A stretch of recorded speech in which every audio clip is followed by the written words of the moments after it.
Hello and welcome back to Joe's Math Tools. In our session today, we will be solving rational equation by using the lowest common denominator. So if you're ready, let's get started.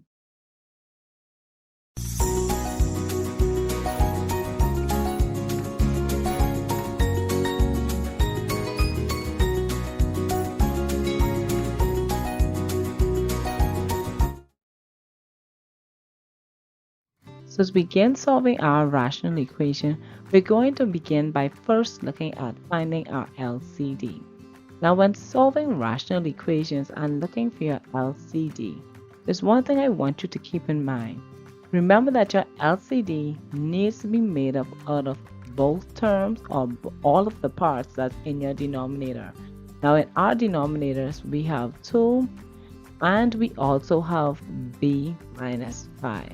So so to find our LCD or our LCM, which some of you may know better, be able to relate to, remember that our our denominator rather needs to be made up of both of these terms. So we have a 2 and a b minus 5. So when we combine these two terms, because we have only a constant, which is our 2, and then we have an expression, which is our b minus 5, and they don't have anything in common, so our LCD for these two fractions, will be 2b minus 5. So in that we're going to be changing these fractions to their LCD of 2 and b minus 5. So let's begin with our first fraction. We have b minus 2 all over 2. And remember that we're changing this fraction to its equivalent form where we have 2b minus 5.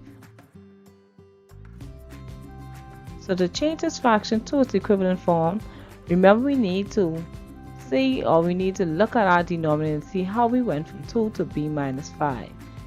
So now we know that to change our denominator to our LCD, we're going to be multiplying our denominator. We're going to be multiplying our denominator of 2 to b minus 5.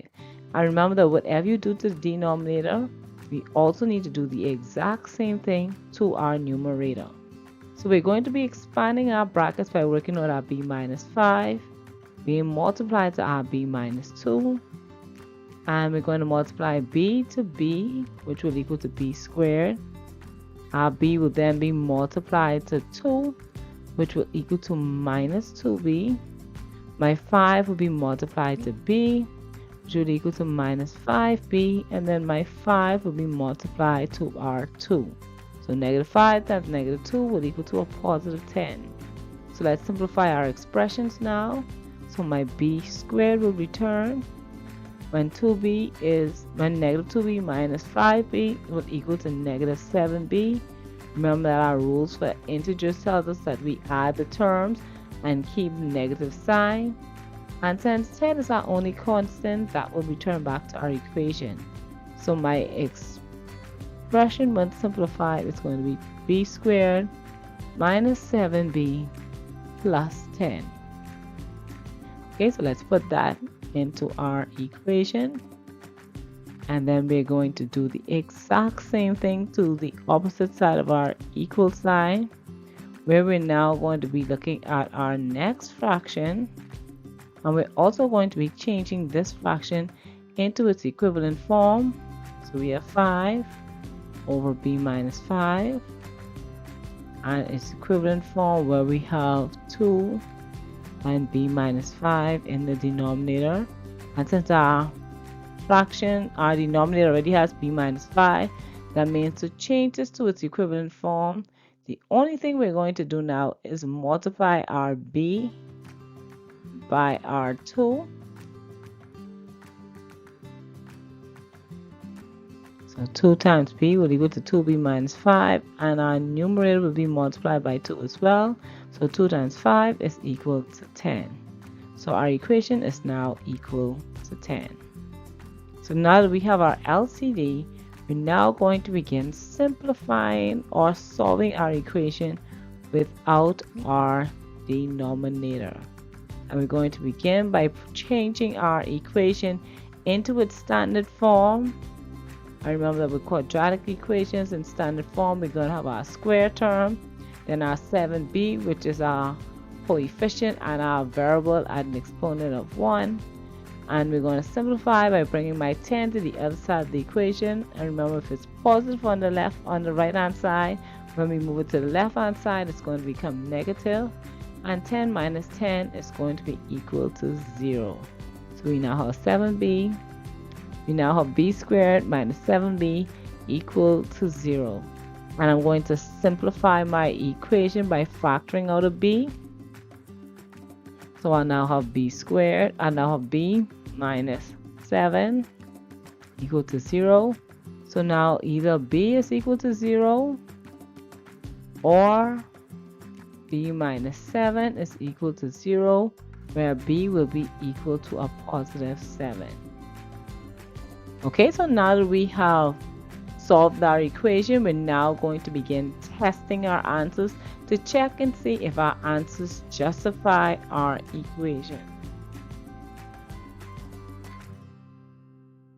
So let's begin with our b equals 0.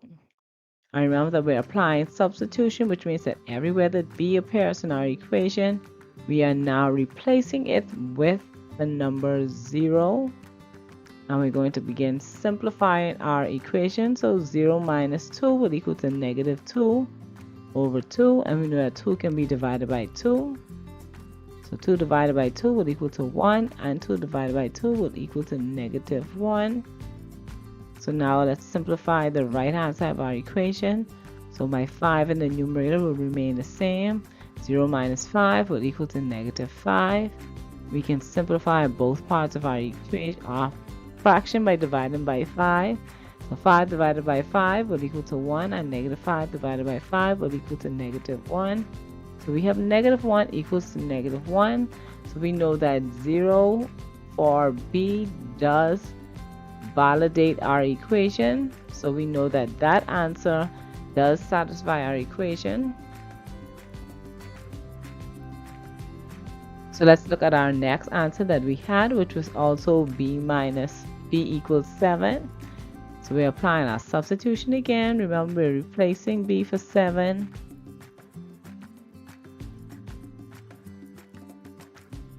Everywhere that it appears in our equation.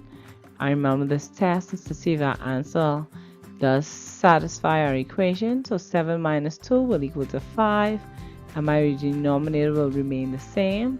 So we're going to return our 5 back to our equation. And 7 minus 5 will equal to 2. So we see that when we substitute 7 in our equation in place of b, our answer does satisfy our equation. Okay, so we just solved a rational equation using our LCD method, where we found the lowest common multiple or denominator for the terms in our denominator of our fractions. I remember that, with only 2 terms in this equation. So remember to get some practice in, and we'll see you right here in the next Math Tools, where we make math easy.